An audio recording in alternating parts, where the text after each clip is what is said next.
Hi, this is Jess with Deercraft.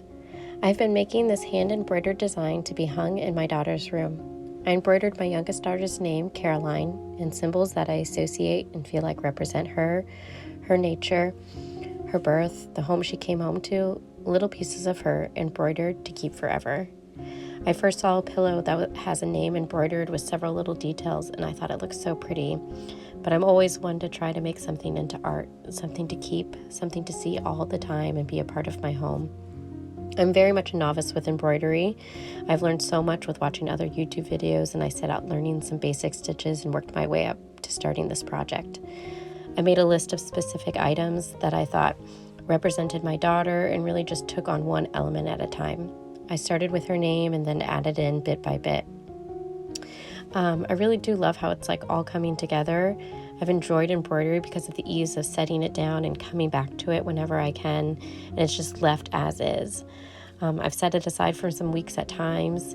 Sometimes I'm just able to do a few stitches before other things occupy my time, but I love just coming back to it. So far it's taken me 7 months to get here, but I'm in no rush. One day I can listen to an audiobook and stitch for 45 minutes, and the next I just have to stop and finish the floss on my needle.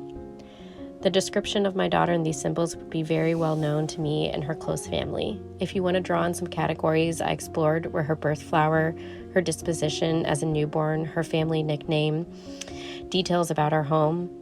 I was originally going to frame it and looked into all different types of ways of framing and matting.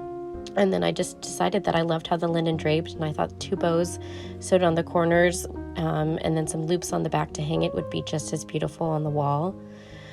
Tell me what you think. I think it turned out really great. It could definitely use a good iron, some trimming of some little dangly pieces, but I'm really happy with how it all turned out. I plan to do 2 more for my other children and hang them as well. Maybe they'll be framed, maybe they won't be framed. But I really think it looks great in the end. It's not perfectly square border, and again, my stitches are pretty novice, but I'm just really happy with how it all came out. I hope you like it.